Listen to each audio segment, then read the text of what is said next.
अगर आप घर से बाहर जाते हो पढ़ने के लिए, तो आपको क्या क्या प्रॉब्लम फेस करने को मिलती है? हाँ, हम इसे प्रॉब्लम नहीं बोल सकते, लेकिन हाँ, ये सिचुएशन आपको फेस करने को मिलेगी। तो आइए चल जानते हैं उन्हीं प्रॉब्लम या फिर उन्हीं सिचुएशन के बारे में, जो कि एक स्टूडेंट को फेस करने को मिलती है जब वो घर से बाहर जाता है पढ़ने के लिए। अगर आप मिडिल क्लास फैमिली से हो तो ये वीडियो ज़रूर देखो, या फिर आपकी पापा की या फिर आपके कोई भी जो घर चला रहा है, अगर उसकी सैलरी 10,000, 15,000 या 20,000 के अराउंड है, तो ये वीडियो आपको ज़रूर देखनी चाहिए। जब मैं अपने घर से बाहर गया था पढ़ने के लिए, तब मेरा मंथली खर्च था 5,000 से लेकर 6,000 तक के बीच में।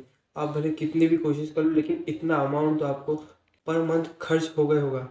कैसे? चलिए जानते हैं। सबसे पहले अगर आप घर से बाहर जाते हो पढ़ने के लिए, वहाँ पर आपको रहने की व्यवस्था करनी होगी। अगर आप हॉस्टल में रहते हो तो वहाँ पे आपको 60,000 के आसपास पर ईयर का चार्ज होता है। हॉस्टल के ऊपर डिपेंड करता है आप कौन सा हॉस्टल ज्वाइन करते हो। खाना भी उसी में होता है और रहना भी उसी में होता है। अगर आप रूम लेते हो, जो रूम का रेंट होता है वह भी अलग अलग होता है। जब मैं बाहर गया था, यानी कि मैं इंदौर में गया था पढ़ने के लिए, तो वहाँ पे हमारा रूम का किराया था 3,000 रुपीज़ और हम रह रहे थे 2 जने।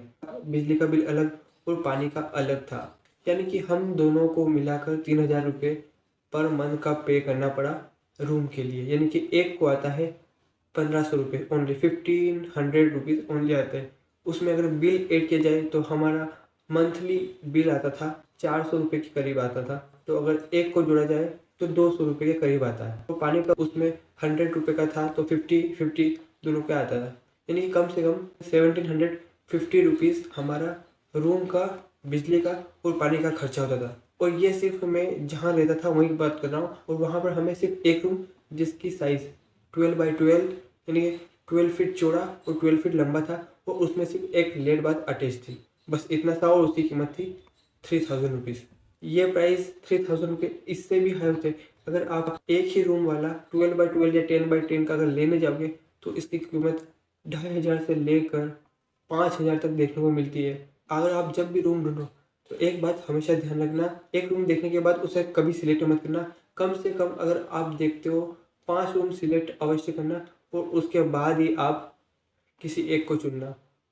क्योंकि देखो, अगर आपने 4,500 का रूम भी चुना है और अगर वह अच्छा नहीं है, तो अगर आपने 4-5 रूम ऐसे चुन लिए और उसमें से आपको देखना है कम रेंट का कौन सा है और सबसे अच्छा कौन सा है, यही बेस्ट है। हमने कम से कम 20 रूम देखे थे और उसमें से 3 सिलेक्ट किया था, और इनमें से हमें सिर्फ एक ही रूम पसंद आया था। जो अपना रहने का खर्चा है वो अपना हो रहा है 750 के करीब, जो हमारा हुआ था। तो ये आप अगर 2 जने रहते हो एक रूम में, तो ये करीब 2 से 2,500 के बीच में जा सकता है आसानी से, क्योंकि रूम का रेट एक जैसा बिल्कुल भी नहीं होता। इससे कम भी होगा, इससे ज़्यादा भी होगा। तो हम मिनिमम जो है 2,000 रुपीज़ इसे लेके चल रहे हैं।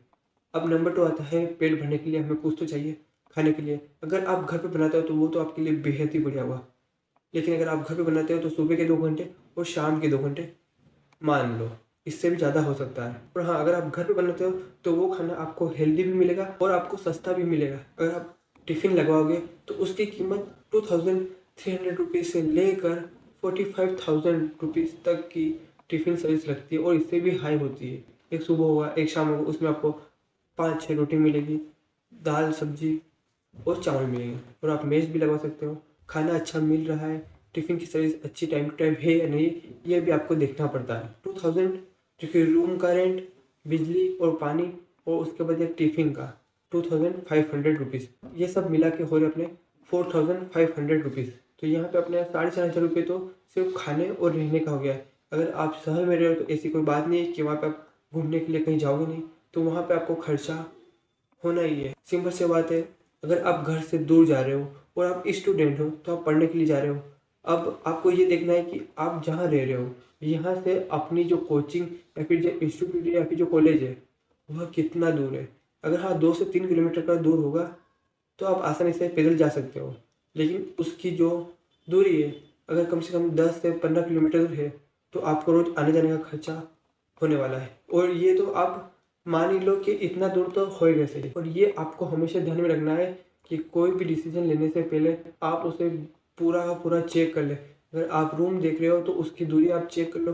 मैंने सिर्फ रूम का किराया, बिजली का किराया, पानी का और खाने का खर्चा मिला के आपको 4,500 रुपये का लग रहा है मंथली। और अगर आपका जो कॉलेज आप कहीं भी जाते हो पढ़ने के लिए, उसकी दूरी आपके रूम से अगर कम है तो आपका इसमें बहुत ही अच्छा फ़ायदा है, लेकिन अगर दूर है, आपका जो खर्चा है वो भी आपको इसमें ऐड करना पड़ेगा 4,500 में, क्योंकि मंथली खर्चा तो आपका बहुत होने वाला है। और अगर आप सिटी में रह रहे हो तो और ऐसी तो कोई बिल्कुल भी बात नहीं होगी कि आप कहीं जा नहीं रहे हो खाने के लिए, कहीं पिज़्ज़ा खा लिया, कहीं ऐसे। तो अगर आप जितना ज़्यादा अपने आप को कंट्रोल करोगे, आपको उतना ही फ़ायदा है। अगर आपके पापा 10,000 रुपये मंथली कमा रहे हैं तो आपको वह 5 से 5,500 रुपये मंथली आपको पे करेंगे, और सिर्फ ये जो है आपके अकेले के लिए। और घर चलाना वो भी एक अलग जिम्मेदारी होगी। इतनी भी मुश्किल से आप कितना भी बचा कर आप 5,000 रुपये आपके मंथली खर्च होने वाले हैं, कितने भी कोशिश करो। और आपके कपड़े वपड़े तो वो तो मैंने गिने भी नहीं है। प्रॉब्लम अभी ये सिचुएशन आपको फेस करनी होगी।